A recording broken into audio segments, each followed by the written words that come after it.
Texnologiya Universitetində yaşıllıqlar niyə məhv edilir? 14 ağacın kəsilməsi suallar doğurur.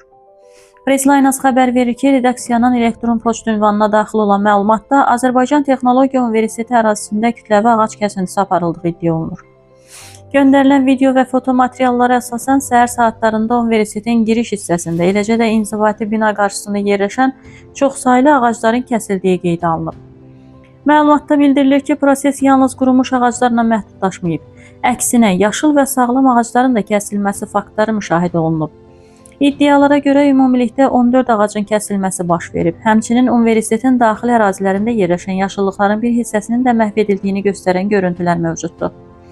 Bu isə ictimaiyyətdə ciddi narahatlıq doğurur və ekoloji baxımdan suallar yaradır. Məsələnin diqqət çəkən tərəflərindən biri də odur ki, iddialar Yaşar Omarov rəhbərliyi dövründə bu proseslərin baş verdiyini önə çəkir. Halbuki qanunvericiliyə əsasən yaşıllıqların kəsilməsi yalnız müvafiq icazələr əsasında və əsaslandırılmış şəkildə həyata keçirilməlidir. Digər tərəfdən bu cür hallarda əsas nəzarət edici qurum olan Ekologiya və Təbii Sərvətlər Nazirliyi tərəfindən hələlik hər hansı rəsmi açıqlama verilməməsi bu sualları artırır. Nazirliyin mövqeyinin bilinməməsi ictimai narahatlığın daha da dərinləşməsinə səbəb olur. Qeyd edək ki, əgər ərazidə həqiqətən quru və təhlükəli ağaclar mövcud idisə, onların kəsilməsi müəyyən qədər əsaslandırıla bilərdi.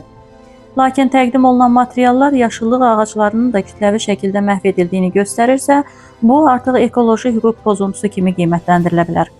Pressline olaraq bildirir ki, məsələ ilə bağlı qarşı tərəfin, yəni universitetin rəhbərliyinin və aidiyyatı qurumların mövqeyini dinləməyə və dərc etməyə hazırıq. Rəsmi açıqlama təqdim olunacağı təqdirdə həmin mövqe tərəfsiz şəkildə ictimaiyyətə çatdırılacaq. Mövzunu diqqətdə saxlayacağıq.